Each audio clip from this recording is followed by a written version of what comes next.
Dan tanggapan sebagai berikut. Ada 4 poin. Pertama, tim advokasi menegaskan kepada publik dan kepada aparat kepolisian bahwa tahapan pemeriksaan kasus yang dilaporkan oleh Saudara Joko Widodo baru sampai pada tahap klarifikasi. Jangan lupa, klarifikasi itu penting.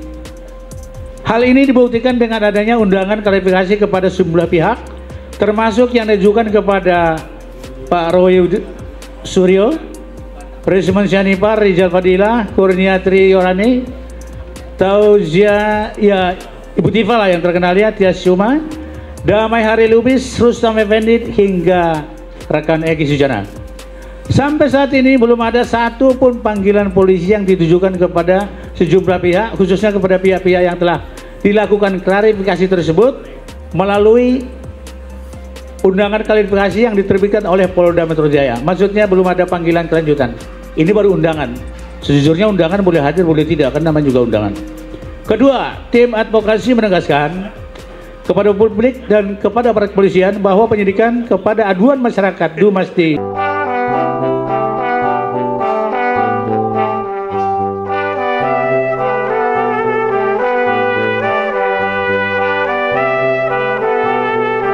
dulu rilis resmi dari kami. Nanti rilis ini akan kami edarkan media, boleh dikutip seluruhnya atau sebagian, dan pembacanya akan disampaikan oleh Bang Jahmada Girsang. Kepada Bang Jahmada Girsang dipersilakan. Terima kasih rekan.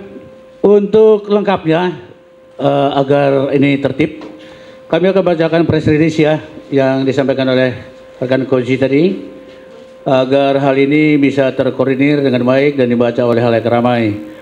Laporan polisi dugaan penyebaran dan fitnah yang diajukan Saudara Joko Widodo di Polda Metro Jaya baru sebatas undangan klarifikasi seperti yang dinyatakan oleh tadi rekan Koji. Sehubungan dengan keterangan yang disampaikan oleh Kepala Bidang Hubungan Masyarakat Polda Metro Jaya, Kombes Adi Ari Syam Indradi, yang mengatakan telah 29 saksi yang diperiksa terkait kasus fitnah ijazah palsu Joko Widodo Kamis 22 Mei yang lalu. Tim advokasi anti kriminalisasi akademis dan aktivis, selanjutnya cukup disebut tim advokasi, menyampaikan sikap dan tanggapan sebagai berikut. Ada 4 poin. Pertama, tim advokasi menegaskan kepada publik dan kepada aparat kepolisian bahwa tahapan pemeriksaan kasus yang dilaporkan oleh Saudara Joko Widodo baru sampai pada tahap klarifikasi. Jangan lupa, klarifikasi itu penting. Hal ini dibuktikan dengan adanya undangan klarifikasi kepada sejumlah pihak, termasuk yang diajukan kepada Pak Roy Suryo, Presiden Syanipar, Rizal Fadilah, Kurnia Triyorani, Tauzia, ya Ibu Tifa lah yang terkenal ya, Tias Syuma, Damai Hari Lubis, Rustam Effendi, hingga rekan Egi Sujana. Sampai saat ini belum ada satu pun panggilan polisi yang ditujukan kepada sejumlah pihak, khususnya kepada pihak-pihak yang telah dilakukan klarifikasi tersebut melalui undangan klarifikasi yang diterbitkan oleh Polda Metro Jaya. Maksudnya belum ada panggilan kelanjutan. Ini baru undangan. Sejujurnya undangan boleh hadir, boleh tidak, karena namanya juga undangan. Kedua, tim advokasi menegaskan kepada publik dan kepada aparat kepolisian bahwa penyidikan kepada aduan masyarakat mesti Direktorat Tindak Pidana Umum Barreskrim Polri yang diadukan oleh TPUA berbeda dengan penyidikan perkara polisi LP Saudara Joko Widodo di Reskrimum Polda Metro Jaya.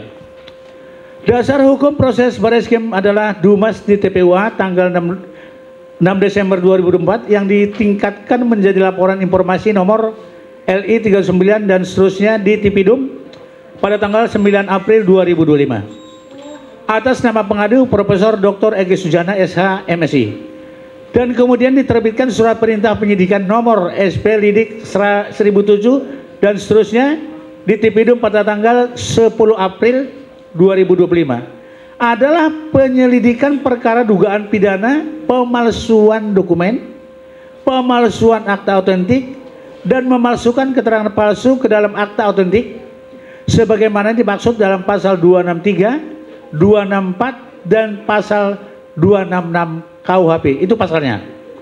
Adapun dasar proses di Polda Metro Jaya adalah laporan Saudara Joko Widodo nomor LP_B 2831/4/2025 SPKT Polda Metro Jaya tanggal 30 April dan kemudian diterbitkan surat perintah penyidikan nomor SP Lidik_2961/4/114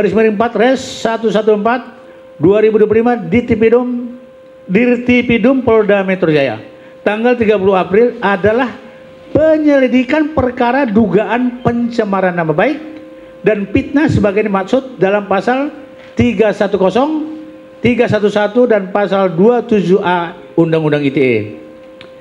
Karena itu tim advokasi menegaskan bahwa seluruh proses dan bukti dalam penyidikan dugaan pidana di Barreskrim Polri tidak dapat digunakan memproses dugaan tindak pidana pencemaran nama baik atau fitnah yang saat ini perkaranya diselidiki Polda Metro Jaya.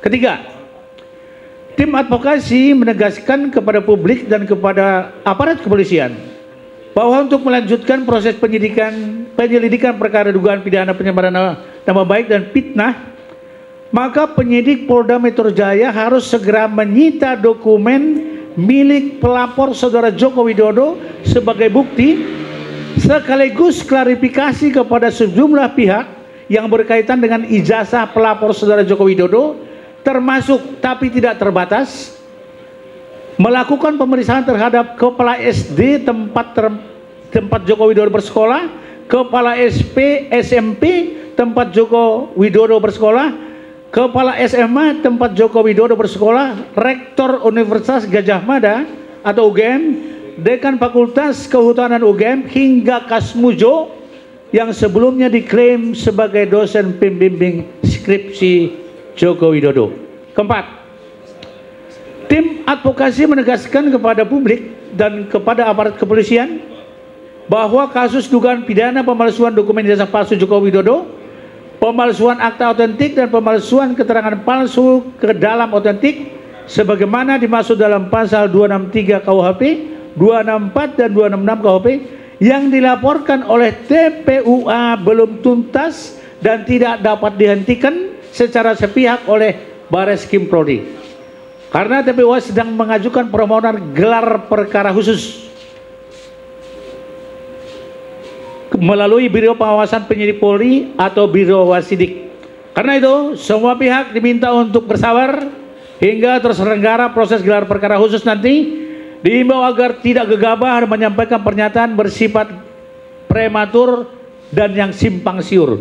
Oleh sebab itu kita konsentrasi kepada press release yang diturunkan oleh tim advokasi hari ini. Demikian rilis media sampaikan Jakarta 5 Juni 2025 tim advokasi anti kriminalisasi akademis dan aktivis. Terima kasih rekan Roji.